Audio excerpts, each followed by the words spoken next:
Good morning, friends.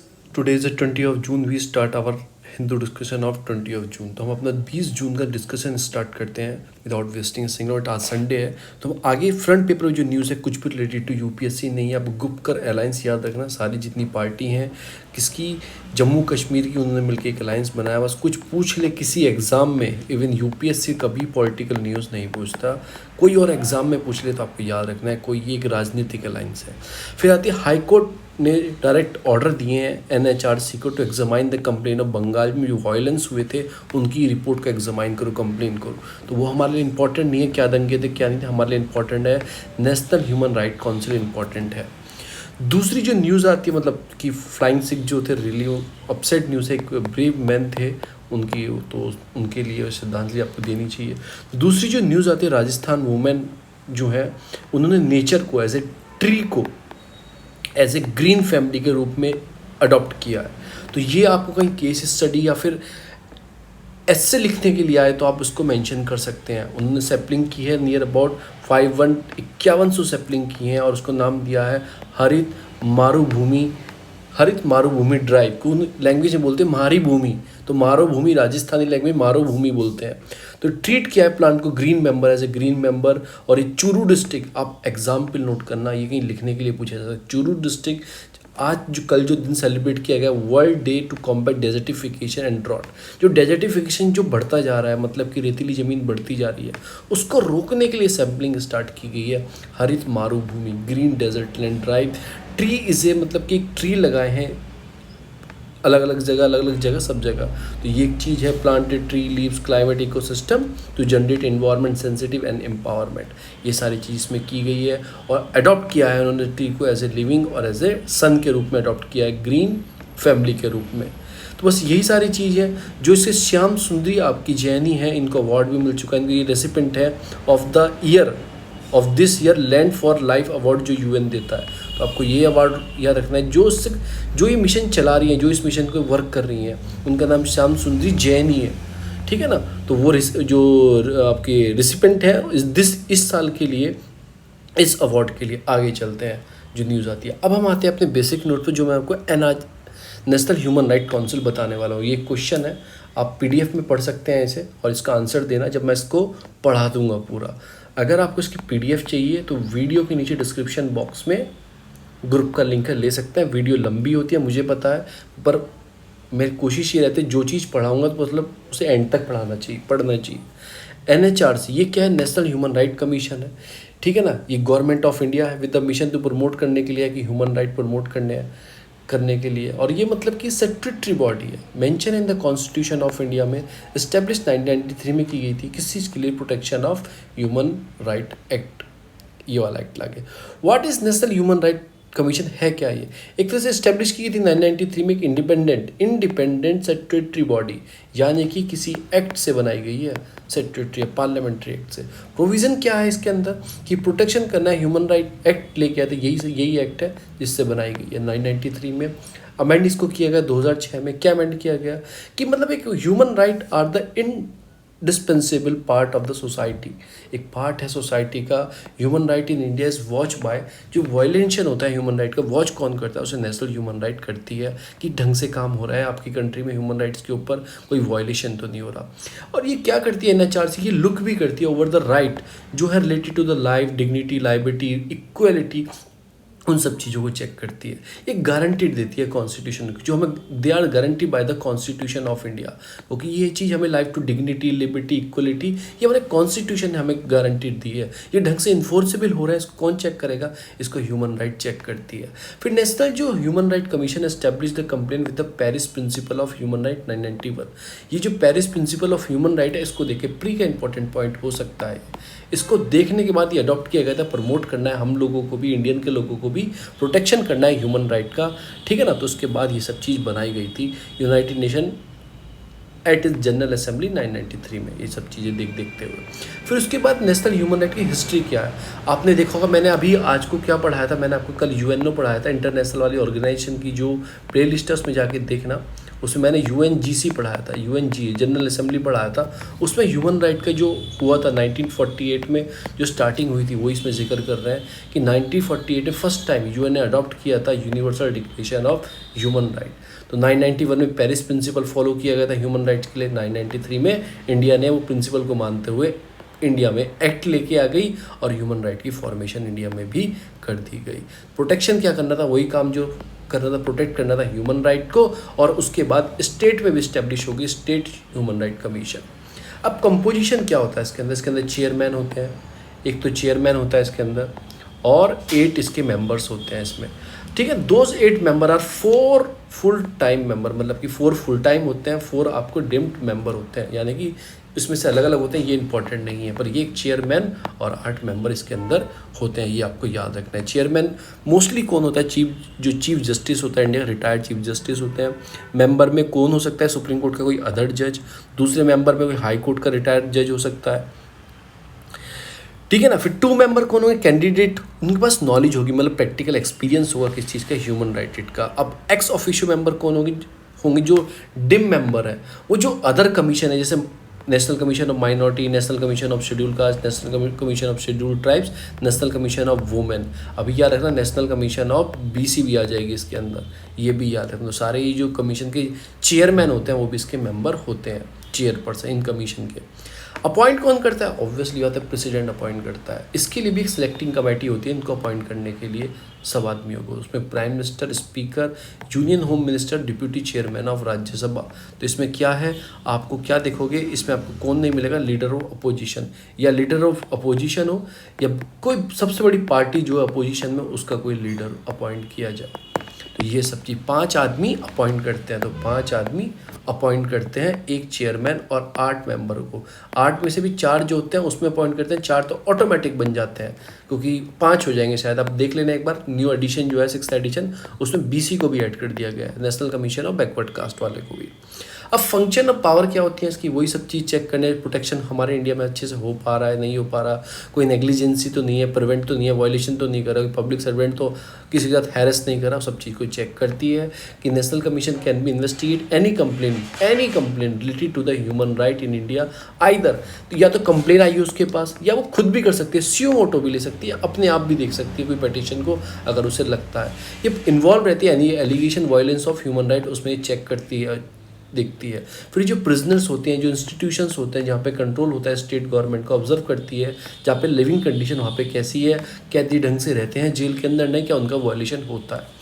ये also review करती है provision of the constitution that can be safeguard human right, can suggested necessary retrospective measure, मतलब कि अगर constitution में कोई ऐसा चीज़ है जो ह्यूमन राइट की वायलेशन कर रहा है तो ये सजेस्ट कर सकती है उस चीज़ को चेंज करने के लिए, उस चीज़ को करने के लिए।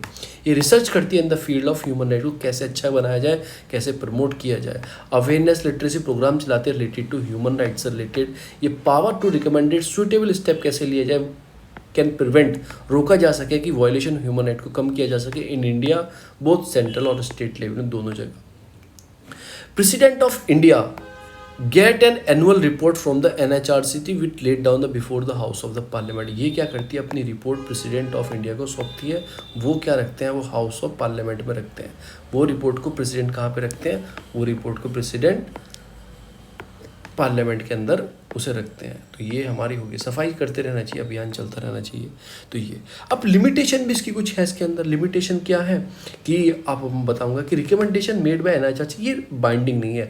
अगर इसने कोई रिकमेंडेशन गवर्नमेंट को बताई कि आपको प्लीज़ ये करो ह्यूमन राइट को अच्छा करने की, तो वो बाइंडिंग नहीं होती गवर्नमेंट के ऊपर। पहली ये violation of human right by the private parties can not be consider under the human right jurisdiction. तो ये जो गवर्नमेंट के ऑफिसर्स होते हैं ये वायलेशन करते हैं, उन पे होगा, प्राइवेट पार्टी पे नहीं होगा। NHRC does not have power to penalise, इनके पास कोई पावर नहीं है पेनलाइज करने की अथॉरिटी को, अगर उसे लगता है, ठीक है ना, बस ये रिकमेंडेड कर सकती है। 3 of the NHRC member are जज, ठीक है ना, 3 तो जज हैं। देखो आप, एक चेयरमैन हो गए, 2 वैसे हो गए, 2 फिर वो गवर्नमेंट सर्च करके रखती है, which give the function of the commission of the judicially touch, ठीक है ना। उसके बाद the other member are recommended by the selecting committee, मैंने बताया it not necessary be a human right expertise, तो ऐसा भी कुछ नहीं है वो एक्सपर्टीज हो तो गवर्नमेंट अपने आदमी भी रख देती है। NHRC does not consider following cases, ये केस नहीं सुनती, यूपी के लिए बहुत इंपॉर्टेंट है। Case that older than 1 year, 1 साल पुराना कोई केस आप बोलो कि मेरा हम 1 साल पहले हुआ तो नहीं सुनेगी। केस कोई एनोमियस केस है, कोई आपका सीडियो एनएमएस केस है, कोई आपका या फिर कोई वेक केस है, उसको भी नहीं सुनती, मना कर देती है। फिर कोई दूसरा केस है फैमिली उर्लस केस है, उसको नहीं सुनेगी, या फिर कोई सर्विस से मैटर केस है उसको नहीं सुनेगी, ठीक है ना। ये याद रखना, ऐसे केस नहीं सुनेगी। इंपॉर्टेंट यही है 1 ईयर वाला, इंपॉर्टेंट यही है 1 ईयर इसमें वाला। अब एनएचआरसी में कोई लिमिटेशन मतलब लिमिटेड जुरिडिक्शन है इसकी over the case related to arm force, तो आर्म फोर्स में भी इसकी जुरिडिक्शन है। फिर एनएचआरसी फेस करती है कुछ इशू जैसे excess case, complain, insufficient fund नहीं है, ब्यूरोक्रेट्स फंक्शन ही नहीं करते अच्छे से, तो बहुत सारी चीज़ आप इसमें लिख सकते हैं कि क्या क्या प्रॉब्लम है, क्योंकि ये बहुत इंपॉर्टेंट चीज़ है आपको। एक तो ये बाइंडिंग नहीं होती, प्राइवेट कंपनी केस नहीं दे सकती, पेनलाइज नहीं कर सकती, इसमें जज होते हैं, ठीक है ना, are giving the function of commission judicially touch रखते हैं। उसके बाद क्या होता है मतलब कि इसके अंदर एक्सपर्टीज़ नहीं होते, ठीक है ना, और उसके बाद 1 साल से पुराना केस नहीं सुन सकती, आर्म फोर्स को इसके अच्छे वो नहीं है, और भी फंड की प्रॉब्लम इसके अंदर होती रहती है।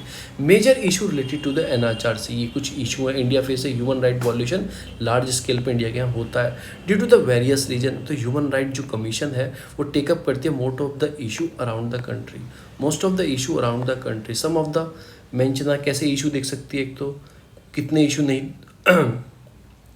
Arbitrary arrest and detention, custodial उसका टॉर्चर हुआ, चाइल्ड लेबर के साथ वायलेंस डिस्क्रिमिनेट हुआ वुमेन चाइल्ड का, फिर एक्स्ट्रा जुडिशियल किलिंग होगी, एक्सेसिव पावर होगी, फिर सेक्सुअल वायलेंस अब्यूज़ हो गया, एलजीबीटी कम्युनिटी के साथ राइट्स को हार्म पहुंचा रहा है, एसटी एससी को कोई हार्म पहुंचा रहा है, या लेबर राइट या राइट टू वर्क के लिए कॉन्फ्लिक्ट हो रहा है किसी का इंटरनल डिस्प्लेसमेंट में, या मैनुअल स्कैम इंजरी। तो इतने सारे लार्ज स्केल पे इतने सारे इशू इंडिया में चलते रहते हैं वेरियस रीजन से, तो take up most of the cases issue around the country. तो ऐसे इशू चलते हैं, फिर भी ह्यूमन राइट कमीशन होने के बाद भी ये केसेस बिल्कुल भी कम नहीं हो रहे हैं, तो ये चीज़ हम मेंशन कर सकते हैं। अब जो इसका रिमूवल है, कुछ terms and removal chairman of the NHRC, ये कुछ चीज़ें इसमें चेंज कर दी गई थी। चेयरमैन होता है, मेंबर होते हैं एनएचआरसी के, can hold the office 3 year और until they attain the 70 of age, या तो 30 साल या उसकी एज 70 साल, विच एवर इज अर्लियर, या तो 3 साल उसे पूरे हो जाए या 70 साल उसके पहले हो जाए, 3 साल भी ना हो 70 साल हो जाए तो उसको उतार दिया जाएगा। तो ये एज चेंज की गई है, ठीक है ना, ये एज चेंज की गई। अभी ये बिल है, उसके बाद अभी मैं चेक करूंगा एक बार ये बिल से एक्ट बनाया कि नहीं है, अगर आए तो पूछा जाए। पहले 5 और 70 साल थी, उसको बिल लेके आए प्रोटेक्शन वाला बिल 2000 जो 993 वाला, उसमें कुछ चेंजेस किए गए हैं, वो सब चीज़ इसमें आप देख लेना। तो अभी ये बिल एक्ट बना है, ये बिल एक्ट हो गया है, मुझे याद है ये बिल एक्ट हो गया है, तो बिल था ये एक्ट हो गया। तो 3 और 70 साल एज कर दी गई है जिसके चेयरमैन और उसके जो है मेंबर हैं दोनों की। अब आते हैं हम अपने हिंदू पर। जो दूसरी न्यूज़ आती है वो रिलेटेड टू आती है, ये कोई नहीं है, कोई दिल्ली का बिल आ रहा है नया। इसमें क्या किया जाएगा, जो मास्टर प्लान ऑफ दिल्ली आ रहा है 2041 प्रमोट करने साइकिलिंग और आपका वॉकेबिलिटी नेटवर्क, यानी कि रोड के साइड में साइकिल चलाने के लिए, पैदल चलने के लिए एक अलग रोड डेवलप की जाएगी, लोगों में हैबिट डेवलप की जाएगी साइकिलिंग की, ये सब इसमें बताया गया है। फिर ये एनजीटी है, एनजीटी मैंने 1-2 दिन पहले पढ़ाया तो रिपीट नहीं करूँगा एनजीटी के बारे में। दूसरी जो न्यूज़ आती है वो आती है मेघदातु डैम के ऊपर। एनजीटी क्लोज प्रोसीडिंग करिए अगेंस्ट द मेघदातु डैम। अभी क्या है, इसमें 2 स्टेट का इशू है, कर्नाटक का और तमिलनाडु का इसमें इशू है। तो तमिलनाडु ने कर्नाटक पर ब्लेम लगाया कि इस पर डैम पे जो पावर के जो चीज़ें बना रहे हैं, मतलब वाटर के लिए, इन्होंने एनजीटी का क्लियरेंस नहीं लिया था। तो एनजीटी के पास वो केस दोबारा चलेगा, एनजीटी उसे दोबारा से एग्जामाइन करेगी, क्लियरेंस देगी या नहीं देगी वो एनजीटी के ऊपर है। पर हम मेघदातु प्रोजेक्ट हमें पढ़ना है, वो हमारे लिए इम्पॉर्टेंट है।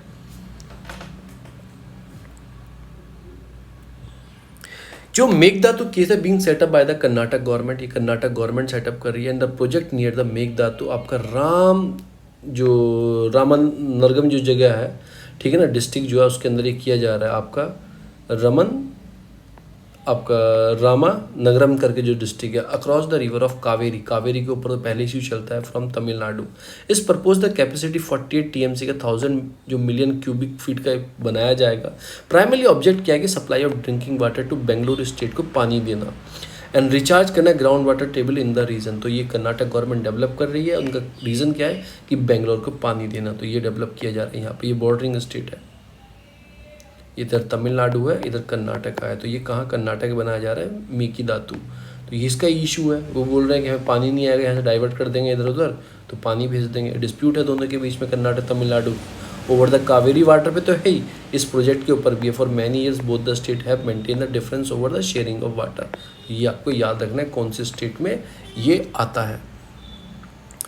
जो दूसरी न्यूज़ आती है वो आती है कि stop the Tamil Nadu river linking project panel, ऐसा कुछ बोला है। फिर आपको याद रखना है कि कावेरी विद द गुंडार, कावेरी को लिंक करना था किस चीज़ से, गुंडार, ठीक है ना। Kaveri with Gundar and Vaigai till Karnataka legitimate water supply, ये वो सब तो ये रखना। गुंडार, कावेरी, वेगई, ये रिवर कहाँ पे है, ये रिवर आपका इसमें से एक कर्नाटक में है नीचे वाली, दो उसकी कहाँ पे, तमिलनाडु के अंदर है। गुंडार और कावेरी तो कावेरी दोनों स्टेट में आती है। चलो ये न्यूज़ हमारे काम की नहीं है।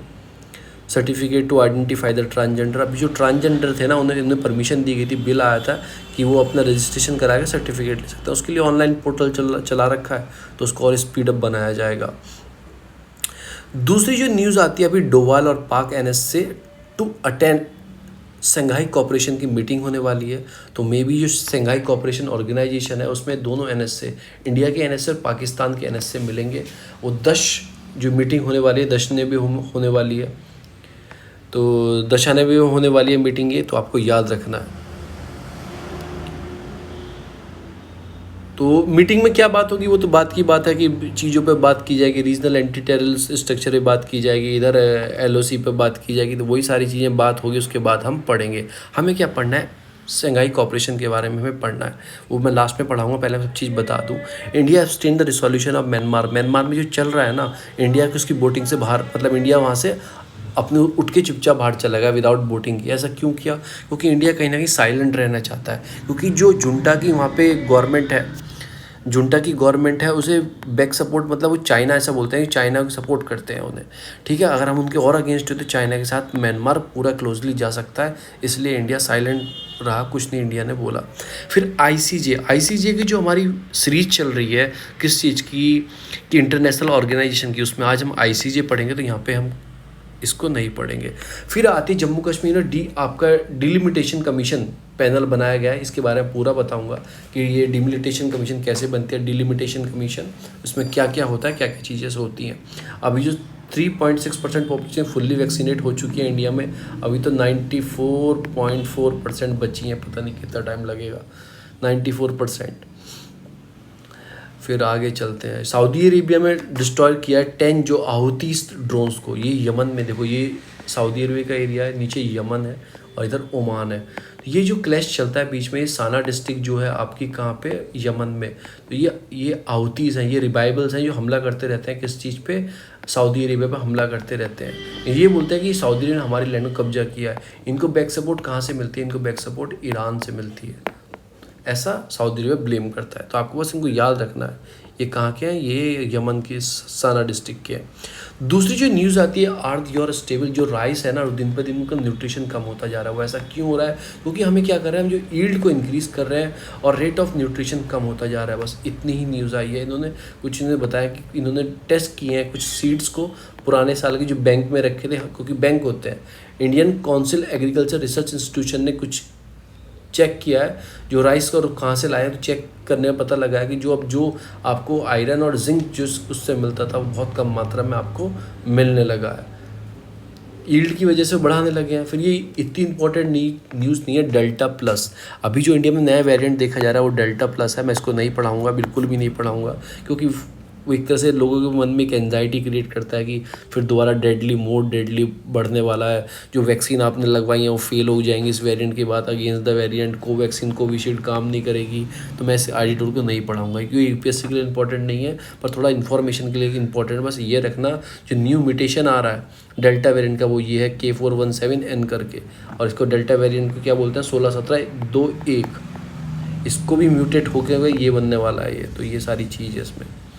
जो दूसरी न्यूज़ आती है वो आती है कोल्ड वार लाइक जो चीज़ है, सीइंग न्यू पर्पस। अभी क्या हुआ है देखो, नाटो है, नाटो की मीटिंग थी, नाटो एक तरह से ऐसा दिखाई दे रहा है कि जो कोल्ड वार के टाइम से बनाया गया था कोल्ड वार के लिए और यूएसएसआर के लिए नाटो को बनाया गया था, ठीक है ना, तो इसलिए बनाया गया था। अब उसका जो सीन दिखाई दे रहा है वो यूएस रशिया से तो हट के अब उसका जो फोकस बढ़ाया जा रहा है वो चाइना की तरफ जा रहा है नाटो का। इसमें यही बताया गया कि चाइना का जो शिफ्टिंग हो रहा है कि चाइना की इस तरफ शिफ्टिंग कर रहा है नाटो, तो सारा चीज़ में यही बताया गया है कि रशिया जो टेररिज्म था पहले रशिया के लिए टेररिज्म के बनाया गया था, पर इसलिए वो एक्सपेंड जो ईस्ट साइड में रशिया की तरफ बढ़ाया गया था इसके जो रशिया से बॉर्डर टच यूरोपियन स्टेट थी जैसे यूक्रेन जॉर्जिया, ठीक है ना, इनमें इनको भी नाटो में शामिल किया गया था।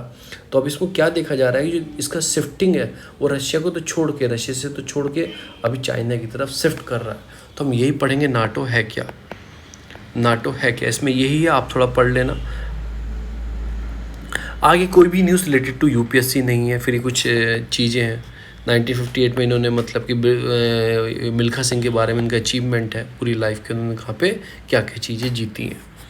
हम चलते हैं अपने नोट्स पर। जो हम स्टार्ट करेंगे आपका शंघाई कोऑपरेशन ऑफ इंडिया से। ये शंघाई कोऑपरेशन ऑफ इंडिया ये फर्स्ट एवर होस्टेड, ठीक है, India for the first ever hosted head of the government HOG meeting Shanghai cooperation 3 year after the joining the 8 nation group, ठीक है ना।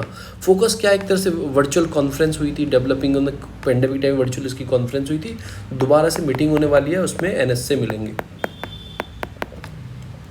Less than 2 decades, SCO has emerged as a key regional organization in the Eurasia space. Eurasia में एक तरह से ये की organisation create हो गई 2 डिकेड के अंदर ही। It account 60% of the Eurasia territory, more than 40% of the world population. तो ये यूरेशिया क्यों बार बार बोल रहा है, क्योंकि कुछ यूरोप का एरिया आता है, कुछ एशिया का इसके अंदर आता है। Almost the quarter of the world GDP, यानी 1/4 world GDP, 40% of world population और 60% ऑफ द यूरेशिया टेरिटरी जो इसके अंदर आती है। It gives increase the role, significance role निभाता है हर चीज़ों में। India is likely to benefit more in long term by the joining the organisation. India को बेनिफिट इससे मिल सकता है, ठीक है ना। इंडिया फुलफिल कर सकता है जो नेशनल उसका इंटरेस्ट है उसको फुलफिल कर सकता है बिकॉज ऑफ दिस, इसकी वजह से। अपॉर्चुनिटी क्या क्या है इंडिया के पास, देखो तो रीजनल सिक्योरिटी की जो SCO है शंघाई कोऑपरेशन जो है ऑर्गेनाइजेशन जो है वो इंडिया को इनेबल करता है एज एन इंट्रेगल पार्ट जो है यूरेशिया का सिक्योरिटी ग्रुपिंग करने में, न्यूट्रलाइज करने में centrifugal force arising from the regional जो एक्सट्रीमिज्म है या टेररिज्म इन द रीजन है उसको न्यूट्रलाइज करने में हेल्प मिल सकती है। जो वेस्टर्न फोर्स है फ्रॉम अफगानिस्तान जो राइजिंग इस्लामिक स्टेट है, तो उस चीज़ में जो इंटेंशन है उस चीज़ में इसको फ़ायदा इस चीज़ में मिल सकता है। और एम्बेरसिंग जो आपका रिलीजन है ना उसको थोड़ा क्या कर सकता है, one of the few reason क्या है कि structure India part of now क्या डिक्लाइन हो रहा है। जैसे शार्क को बात नहीं हो रही है BBIN पे, बांग्लादेश भूटान और इंडिया नेपाल पे जो हम रोड बनाने वाले हैं उस पर थोड़ा डिक्लाइन हो रहा है। RCP पे हमने नई बात की है, तो कहीं ना कहीं हम चीज़ों की साइलेंट मोड में है ये, तो हम SCO का यूज़ कर सकते हैं और चीज़ों को आगे करने के लिए। मोर इम्पोर्टेंटली क्या है कि कॉपरेशन कर सकते हैं 3 क्रिटिकल एरिया में, एनर्जी, बिल्डिंग, ट्रांसपोर्टेशन में लिंक कर सकते हैं, ठीक है ना। डीलिंग कर सकते हैं आपका ट्रेडिशनल या नॉन ट्रेडिशनल सिक्योरिटी थ्रेट के लिए, can facilitate through the SCO mechanism से हम यूज़ कर सकते हैं क्योंकि ये संगठन शांत है, शार्क भी शांत है, BBIN भी और RCEP भी। RCP तो ज्वाइन ही नहीं किया। कनेक्ट कर सकते हैं हम सेंट्रल एशिया के साथ जिसमें क्योंकि जो SCO के मेंबर है ना most of the central Asia से हैं, तो हमारा कनेक्टिंग बढ़ सकती है। जो हमारा नॉर्थ टू साउथ हम कॉरिडोर बना रहे हैं, यहाँ से कांडला से छाबार, छाबार से सीधा मॉस्को जाएगा, नॉर्थ टू साउथ कॉरिडोर बना रहे हैं। अभी कैसे जाते हैं हम जाते हैं यहाँ से रेड सी से यूरोपियन से बाहर निकल के फिर इंग्लिश चैनल से अंदर होके फिर ऐसे मॉस्को कहीं जाया जाता है या फिर पूरा घूम के जाएंगे, तो इससे हमारा फ़ायदा होगा और सेंट्रल एशिया से हम कनेक्ट होंगे तो आगे भी कनेक्ट हो सकते हैं। तो ये सारी हमारी स्ट्रेटेजी को डेवलप करने के लिए बहुत इंपॉर्टेंट है। अब इसके कुछ बारे में है ये कि foundation of India economy outreach to the central Asia is based on the 2012 जो कनेक्टिंग किया गया था सेंट्रल एशिया पॉलिसी हमने डेवलप की थी।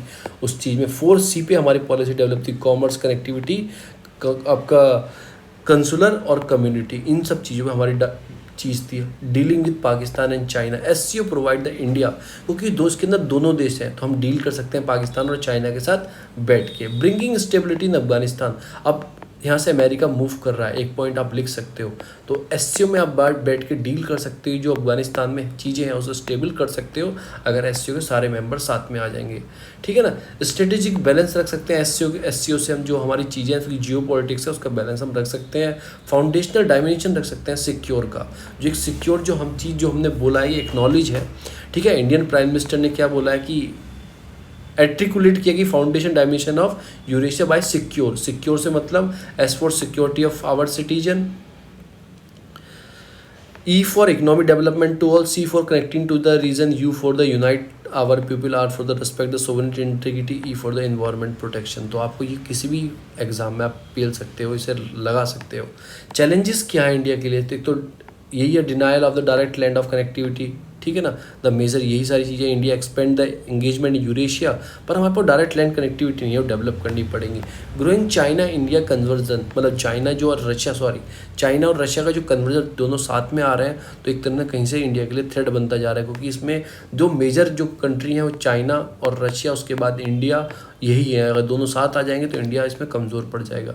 डिफरेंट ऑन BRI, जो वन बेल्ट रोड इनिशिएटिव है चाइना का, अभी तक हमने ज्वाइन नहीं किया है। तो और सारी जितने कंट्री हैं जो एससीओ के अंदर आती, सबने वो ज्वाइन कर लिया है, हमने नहीं किया है। फिर पाकिस्तान और इंडिया के बीच में जो रिवाइवलरी है, मतलब लड़ाई वड़ाई चलती है, अब ऑर्गेनाइजेशन हम चाहेंगे तो रिलेशनशिप कैसे वर्सन होंगी, कैसे हम ठीक करेंगे, ठीक है ना। उसके बाद आता है वे फॉरवर्ड में इम्प्रूव कर सकते हैं कनेक्टिविटी सेंट्रल एशिया, जो मैं आपको बताना चाहता हूँ, ठीक है ना। वो सब हम कर सकते हैं। जैसे छाबार पोर्ट से मैंने बताया था ना आपका अश्वाघाट एग्रीमेंट है, नॉर्थ साउथ कॉरिडोर है, जो आपको डेवलप कर सकते हैं, इंप्रूव कर सकते हैं अपने रिलेशन चाइना के साथ। अगर कोई आपके मन मुटाव है पाकिस्तान के साथ कर सकते हैं, स्ट्रेंथिंग कर सकते हैं मिलिट्री कॉपरेशन को सारे देश में साथ में आके। और जो आपका रीजनल एंटी टेररिज्म जो स्ट्रक्चर है उसको मोर इफेक्टिव वर्क कर सकते हैं। तो RATS आपको याद रखना है किसका है, ये SCO का है, ठीक है ना। डेवलप कर सकते हैं cooperation sustainability security framework and make it the regional anti terrorism structure, ये किसका है, इसी का है। फिर आप कंक्लूजन आपने पढ़ लेना, अच्छी बात है, जो इसमें लिखी जाती है।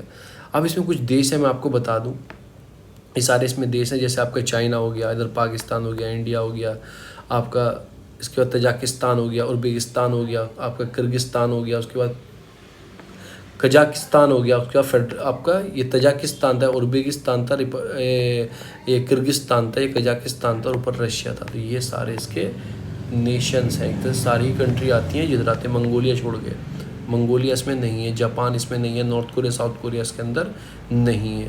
तो ये सारी इसके अंदर कंट्रियाँ आती हैं। दूसरा आता है नाटो। नाटो एक बहुत बड़ा संगठन है, ठीक है ना। जब ये सेकेंड वर्ल्ड वॉर ख़त्म हुआ था, उसके बाद कोल्ड वॉर स्टार्ट हुई थी, मतलब जुबानी जंग, तो इस संगठन को बनाया गया था कि नॉर्थ अटलांटिक ट्रीटी साइन किया गया था 1949 में, इस संगठन को बनाया गया था। अब ये क्या था संगठन, स्टैंड करता है North Atlantic Treaty Organisation, which also called the North Atlantic Alliance भी इसमें बोला जाता है।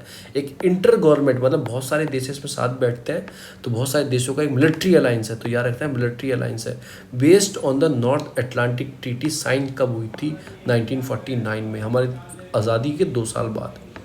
उसका ऑर्गेनाइजेशन जो कॉन्स्टिट्यूट करती है, सिस्टम क्या कॉन्स्टिट्यूट करती है, कलेक्टिव डिफेंस रखना है आपको, मेंबर स्टेट को एग्री रहना है म्यूचुअल डिफेंस के लिए, रिस्पॉन्सिव रहना है अटैक के लिए, नॉन मेंबर एक्सटर्नल पार्ट। इस कहने का मतलब क्या है, अगर नाटो के जितने देश हैं, 30 के 30 देश हैं, अगर उस पर कोई बाहर की कंट्री हमला करती है, नाटो से बाहर की कोई हमला करती है, तो 29 के 29 देश उसके ऊपर हमला कर देंगे, यानी कि सारे देश एक साथ आ जाएंगे, ऐसा इसकी बताया गया है। नाटो का हेडक्वार्टर कहाँ पे है, आपको बस इतना याद रखना है, ये ब्रुसेल में, बेल्जियम के अंदर है, ठीक है ना। बस इतना आपको याद रखना है। वाई वॉज नाटो फॉर्म, क्यों फॉर्म किया गया था, इधर USSR था, पावरफुल था, इधर नाटो को बनाया गया था कि USSR की जितनी कंट्री जुड़ी हुई थी, नाटो के साथ भी जोड़ने की बात की थी, क्योंकि कोल्ड वॉर थी, जुबानी जंग चलती थी, हम ये कर देंगे, कहते हम ये कर देंगे, तो उसी वजह से बनाया गया था। इंडिया कहाँ था, इंडिया NAM में था। अब आपको NAM की फुल फॉर्म बतानी है। तो इंडिया ना इनके साथ था, नॉन अलाइनमेंट मूवमेंट में थे हम किसी के साथ नहीं है, हम किसी को सपोर्ट नहीं करते इस चीज़ में। तो ये सारा स्टैंड था। नाटो के कुछ मेंबर है, अभी इसमें मोस्ट रिसेंटली जो मेंबर एडिट हुआ है नाटो में, आपको जो आउट हुआ है आपका नॉर्दर्न मैसिडोनिया, ये 2020 में ऐड हुआ है। बस आपको ये याद रखना है। रिसेंटली 30 मेंबर है, जो आप में पढ़ लेना। ये देखो, ये सारे मेंबर हो गए, नॉर्थ अटलांटिक वाले सारे हो गए। फिर ये वाले नेशन क्यों ऐड किए गए थे, देखो ये वाले नेशन जो थे ईस्ट वाले, क्योंकि यहाँ पर रशिया का इन्फ्लुएंस बढ़ रहा था। तो उन्हें ज़्यादा से ज़्यादा इन्होंने यूरोप, ईस्ट यूरोप के नेशन भी इसमें ऐड कर लिए। आयरलैंड नहीं आता, देखो इसमें नीचे वाला ये रहा। उसके बाद आता है आपका delimitation commission of India. About 6 month after the Jammu Kashmir अलग हुआ है, तो वहाँ पे मेंबर चुने जाने, मतलब मेंबर क्या, वहाँ पे पूरा, क्योंकि जम्मू कश्मीर लद्दाख और दोनों आते थे स्टेट उसमें, अब अलग अलग हो गया। तो वहाँ पे क्या किया जाएगा, ये जो आपकी डिलिमिटेशन कमीशन है, जो असेंबली कॉन्स्टिट्यूशन होनी है वहाँ पे, जम्मू कश्मीर इलेक्शन होना है, इसको वहाँ पे भेजा जाएगा। तो ये कमीशन क्या काम करती है, ये एरिया को डिफाइन करती है कि इतने एरिया में से इतनी पॉपुलेशन किस चीज़ के लिए काम करेगी, कि ये बोर्ड देगी। तो मतलब एक तरह से यूनियन टेरिटरी की जम्मू कश्मीर और लद्दाख की गवर्नमेंट है, मतलब पूरी लिमिटेशन करेगी पूरे एरिया की, कि कितने मेंबर पे, कितने एमपी पे कितने मेंबर यहाँ पे पॉपुलेशन वोट दे सकती है। सब चीज़ तैयार ये करते हैं, पूरा स्ट्रक्चर डिफाइन ये करते हैं कि कॉन्स्टिट्यूएंसी कितनी बड़ी रखनी है, कितनी छोटी रखनी है, उसमें कितने मेंबर आपको रखने चाहिए कॉन्स्टिट्यूशन के अंदर। तो ये सारी बात ये करती है। बैकग्राउंड क्या कि election commission of India held करती है मीटिंग ऑन अगस्त 2019 को, डिस्कस करती है आपका डिलिमिटेशन प्रोसेस के लिए, एनरोल करती है 2 official who work for previous delimitation exercise. तो जम्मू कश्मीर रीऑर्गेनाइजेशन एक्ट आया था, जिसमें जम्मू कश्मीर 370 हटा दिया गया था। पार्लियामेंट में 5 अगस्त को पास हुआ था 2019 को। उसके बाद टेरिटरी डिफाइन कर दी गई थी, जम्मू कश्मीर की, लद्दाख की अलग अलग कर दी गई थी। उसके बाद दोबारा से डिफाइन करना है, क्योंकि मेंबर अलग अलग हो जाएंगे। अब 114 से 107 मेंबर रह गए थे, तो उसके बाद उनका एरिया भी डिफाइन किया जाएगा, पूरा एरिया चेंज हो गया। तो यही होता है कि डिलिमिटेशन करना लिटरली मीन क्या होता है, act and process of fixing the limitation boundary of territorial constituency. जो आपकी कॉन्स्टिट्यूएंसी होती है उसकी बाउंड्री को फिक्स करना, ये होता है। हाई पावर कमेटी होती है, ठीक है ना। बाउंड्री कमीशन भी से बोला जाता है कि बाउंड्री डिसाइड करती है किसी एमपी की बाउंड्री कितनी है। अबाउट द डिलिमिटेशन कमीशन, ये क्या आता है, हाई पावर का बॉडी है। ऑर्डर क्या है कि force of law can not be court the question before any court. अगर ये कोई बाउंड्री डिसाइड कर देती है तो आप कोर्ट में चैलेंज नहीं कर सकते, क्योंकि एक तरह से फोर्स बाय लॉ में ऐसा लिखा गया है। ये स्पेसिफाइड किससे करते हैं, प्रेसिडेंट ऑफ इंडिया इन इस behalf. Copy of its order laid before the house of people, मतलब जो उसकी ऑर्डर की कॉपी होती है वो उस हाउस ऑफ द पीपल यानी लोकसभा में रखी जाती है और स्टेट की असेंबली में भी रखी जाती है। But not modify are permissible there in by them.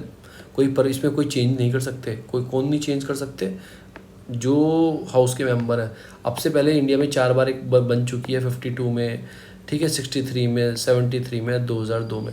इसका कहने का मतलब क्या है, ये हर जो सेंसस होगा ना इंडिया में, उसके बाद इसको कॉन्स्टिट्यूट किया जाएगा, क्योंकि आदमी बढ़ेंगे या घटेंगे उसके बाद देखेगा बनाया जाएगा। 51 में सेंसस हुआ, ठीक है ना, इसको बनाया गया। 61 में हुआ, इसको बनाया गया। 71 में हुआ, फिर इसको बनाया गया। तो पर 2 साल लगातार ये नहीं हुआ, 81 में और 91 में। ऐसा क्यों, 81 में क्यों नहीं हुआ, 91 में क्यों नहीं हुआ, उसका रीज़न आप जाके पढ़ना क्यों नहीं हुआ, ठीक है ना। 91 में इतने क्राइसिस थे हमारे ऊपर, हम इस पर सेंसर कराते हैं कि अपने देश को देखते कि LGBT रिफॉर्म लेके आए थे, हमारा देश डूबने के कगार पे खड़ा था। उसके बाद जो according to the delimitation commission जो है 2000 में एक्ट किया गया था, इसमें appointed by the centre and the 3 member इसमें थे। ये सब आपको याद रखना है। सर्विंग जज भी और रिटायर्ड जज भी सुप्रीम कोर्ट का इसको चेयरमैन कर सकता है। चीफ इलेक्शन कमीशन और द इलेक्शन कमीशन इसको नॉमिनेटेड बाय द CEC, वो नॉमिनेट किया जाता है। State election commission as the ex officio member इसके अंदर होता है। अब डिलिमिटेशन का मतलब क्या होता है, एक प्रोसेस होता है फिक्सिंग द लिमिटेड बाउंड्री। जैसे मैंने आपको बताया, population boundary constituency in the country to represent the change in the population. जैसे पॉपुलेशन चेंज होती है उसको चेक करके किया जाता है। अलाउ द ये क्या करता है, डिलिमिटेशन प्रोसेस को number of the cities allocated to the different state in the Lok Sabha या total number of seat in the legislative assembly of the state can also alter। छोटी बड़ी करना boundary को, रीड्रॉ करना boundary को, इसका मतलब यही है। The body that does not delimiting exercise, ठीक है, can be delimiting commission, does not नहीं है कहीं भी, सॉरी इसमें। The body that does the delimitation जो एक्सरसाइज करते हैं उन्हें डिलिमिटेशन कमीशन बोला जाता है। ये वही बात रिपीट हो रही है सारी इसमें। रीज़न क्या है कि फेयर डिवीज़न करना है, 1 वोट 1 वैल्यू रहनी चाहिए। हाउ कैसे करते हैं कि जो पार्लियामेंट का जो एक्ट है आर्टिकल 82 में ऐसा लिया गया है कि आफ्टर एवरी सेंसस, हर सेंसस के बाद पार्लियामेंट क्या करेगी, इनेक्ट करेगी, आपका डिलिमिटेशन एक्ट को लेके आएगी। उसके हर सेंसस के बाद इस कमीशन को बनाया जाएगा। पहले आप काउंटिंग करो और हर सेंसस के बाद इसको बनाओ। As per the article 170 state also get आपके clarified the territorial constituency after every census के बाद स्टेट में भी ये लाई जाएगी हर सेंसेक्स के बाद। Once the act is enacted central government set delimitation commission बनाएगी, commission then exercise their delimiting जो करना उन्होंने स्टार्ट किया। अब कमीशन में कोई कौन कौन होता है, जैसे मैंने आपको बताया था हाई लेवल पावर कमेटी होती है, अपॉइंटेड बाय द प्रेसिडेंट, इसे अपॉइंटेड करते हैं। वर्क जो होता है with election commission of India के साथ काम मिलकर काम करती है। इसमें रिटायर और सर्विंग जज हो सकते हैं। इलेक्शन मेंबर कौन कौन होता है, जो चीफ इलेक्शन कमिश्नर होंगे या स्टेट इलेक्शन कमिश्नर, इस जो स्टेट में जिसमें करेगी उस स्टेट के इलेक्शन होंगे, 3 मेंबर होते हैं इसमें। अब फंक्शन क्या रहता है, वही रहता है सारी चीज़ें इसमें, कॉपी ऑर्डर तैयार करना, कैसे कैसे हमने किस एरिया को पर्टिकुलर इसमें डिफाइन किया गया, आप जाके पढ़ लेना, इतना इंपॉर्टेंट नहीं है।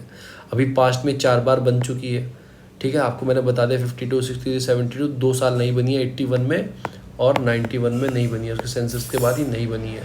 फिर 2001 में भी बन चुकी है, 2011 में बनना था पर कुछ चेंजेस इसमें कर दिए गए, वो मैं आपको बताऊँगा।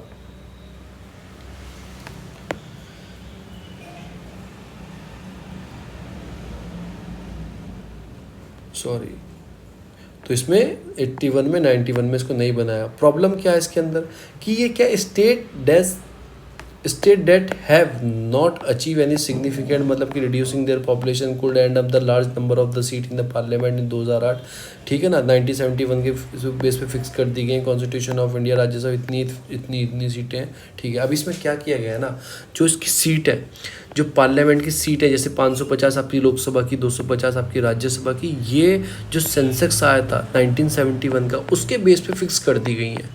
ऐसा क्यों, कमीशन बनती है, कमीशन डिलिमिटेशन बनती है तो कॉन्स्टिट्यूएंसी के अंदर पॉपुलेशन ऐड करती रहती है पर सीट इंक्रीज नहीं करती। ऐसा क्यों, क्योंकि अदर स्टेट जो है ना वो पॉपुलेशन के लिए काम कर रही हैं, पॉपुलेशन कम करने के लिए, पॉपुलेशन के लिए अच्छा काम कर रही हैं। अगर आप खुद देखोगे, अगर पॉपुलेशन वाइज आप उसको डिफाइन करोगे तो यूपी की सबसे ज़्यादा होनी चाहिए, बिहार की उससे ज़्यादा होनी चाहिए, तो स्टेट वो क्यों फोकस करे पॉपुलेशन कम करने पर, एमपी ज़्यादा होंगे उनके स्टेट के, तो उस चीज़ के लिए काम कर रहे हैं। तो हमने 1971 की जो सेंसस है उसके हिसाब से सब असेंबलियों की, पार्लियामेंट की, लेजिस्लेटिव असेंबली, सबकी सीट सबकी जो उस टाइम पे आई थी उसके हिसाब से हमने फिक्स कर दी गई है। ये सारी बात इसमें बोल रहे हैं कि ये एक प्रॉब्लम है।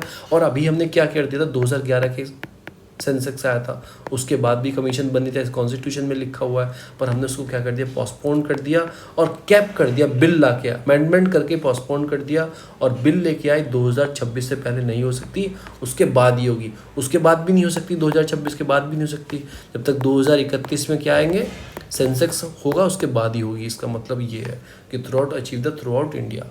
तो ये भी मैंने आपको बता दिया, इतनी ही न्यूज़ थी friends. Thank you so much, please like करें, सब्सक्राइब करें, शेयर करें। थोड़ी मेरी आवाज़ ख़राब थी आज, हल्के बोल रहा था, गला सूख गया है, इतना ही बोलूँगा, प्लीज़ लाइक ज़रूर किया करें।